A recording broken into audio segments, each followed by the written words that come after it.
What's up, everybody? Doc Dog 1985. There's levels to this. All right, guys, I got a quick video for you. I am extremely excited for Xbox come 2023. Okay, I'm going to tell you exactly why. I believe that in 2023, we're going to finally find out exactly, no questions asked, who Xbox really is this generation. I think we're going to know without a shadow of a doubt. Okay, this is what I mean. First party games will drop in 2023, right? They better drop in 2023. Let me say that. But these games, when they drop, if they're not good, if they're not polished, if they're not great games, especially after they've been delayed, it's going to set the tone that Xbox maybe doesn't really care about games that much. Don't be mad at me. Let's wait and see what happens. If the games are great, then that means yeah, they care. That means they put in work into it. They're making sure that it's polished. They care about their first party studios. That's why the games were delayed, so that they're great games. But if they're not, then perhaps they don't really care that much about the games. Not necessarily the end of the world for Xbox if they turn their focus and they show us that their main goal, their main objective is to make Game Pass great. Now I know for a lot of you that turns you off, you don't like Game Pass. Boo hoo, that's for you. I'm so sorry. I enjoy Game Pass. I like gaming services. And what I mean by that is this. If they decide that they're gonna make Game Pass something great, meaning they're gonna go out there and get the third party games that are still great games like a Plague Tale Requiem, like they did with High on Life. Games like that, games that are gonna come to the service and bring up the value of it, right? It doesn't have to be a first party game, but if they still focus on getting great games into the service, then by all means, I'm all for it.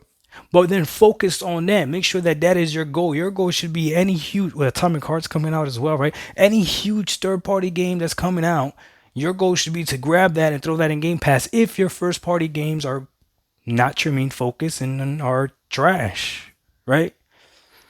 Then the last thing, they might go ahead and turn into the whole we want people to game everywhere. We want to be able to reach as many gamers as possible. So cloud service, we're going to put our emphasis on that, right?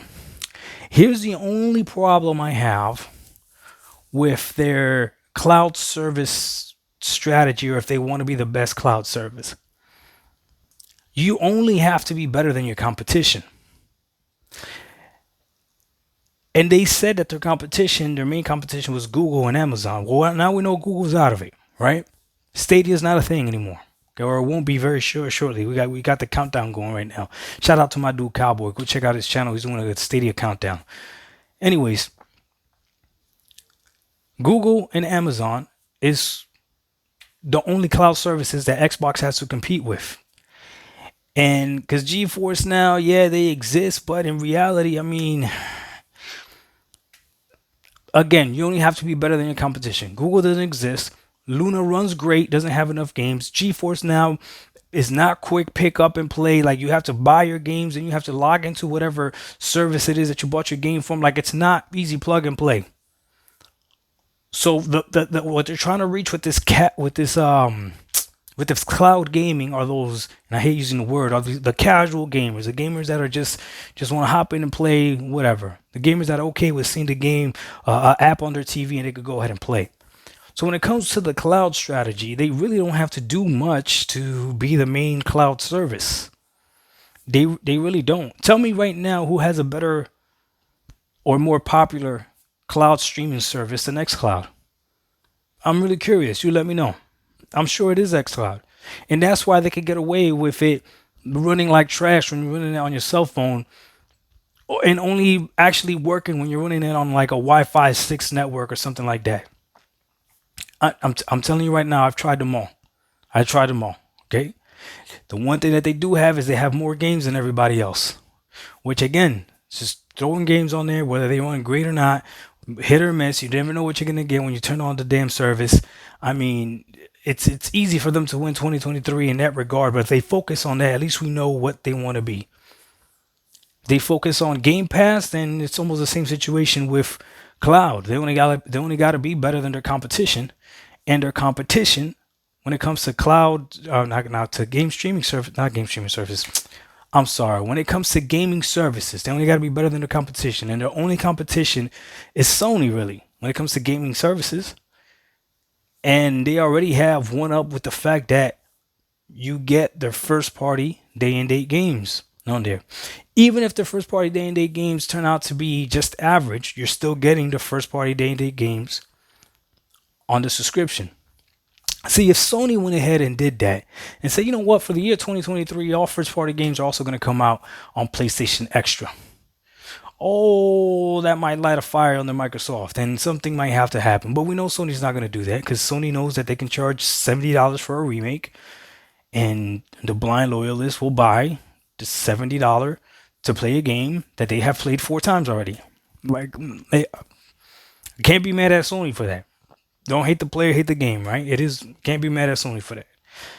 But Microsoft now has a decision to make.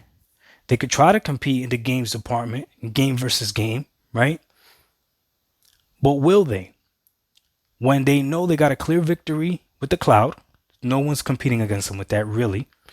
And when it comes to gaming services, Sony's not really even trying to compete. They're not. There's a whole generation of PS3 games that you can't even play. That's another thing. If Sony figured out a way to emulate the PS3 on the PS5, oh, now we got competition. He can't even do that though. So Microsoft, I can't be mad at them either if they pick the strategy of, you know what, we're going to go ahead and be the best cloud gaming service that we can be, and it doesn't take much because the competition is not really there, and be the best gaming service that we can be, and again, the competition is not really there. Now, if Microsoft wanted to knock everything out of the park, they would make sure that the actual games were actually awesome as well. That's somebody knocking right there. That means that the video is done. So we out. Doc Dog 1985, there's levels to this. We out. Peace.